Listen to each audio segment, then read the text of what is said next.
So ayan mga ka-agri, tapos na natin nalinisan dito. Ayan. So tinapos na namin.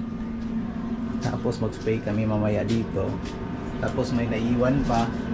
And siguro nasa mga ano yan, almost 20 yan. Andyan na basa pa yung balahibo. So kinuha ko yung percentage mga ka-agri sa 25 days na sinala na kinolekta natin yung mga itlog. Nilagay natin dito sa chiller. 25 days yung collection natin. So yung nakuha natin na percentage ngayon, so sa hatching rate natin nasa 82 lang. 82%. So yung nakagandahan mga ka-agri kasi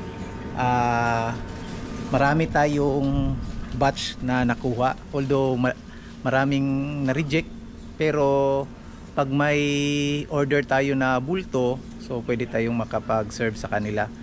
So gaya nito, more than 500 yung nakuha natin kasi ni-store natin for 25 days. Usually 10 to 15 days lang talaga yung nag-store tayo ng mga itlog dito sa chiller.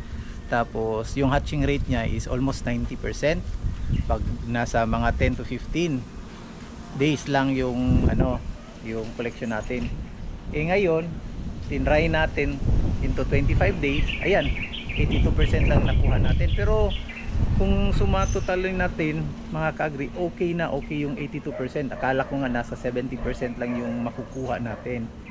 So depende, siguro nakatulong din yung mga vitamins natin na binigay, yung Egg 1000, yung Egg Pro Max, tapos itong pag-store din natin sa chiller, nakakatulong din talaga yan mga ka-agri kasi na papanatili niya yung freshness ng itlog. Tapos yung pagkuha natin, pagkolekta natin ng itlog, every 2 to 3 hours nagko-kolekta si Jungjung ng itlog doon, tapos dinidisinfect agad, tapos nilalagay agad doon sa chiller. Kaya less yung contamination, kaya siguro mataas yung hatching rate. Ayan lang po mga ka-agri, dapat po tutok tayo talaga kung gusto natin na maganda yung production natin.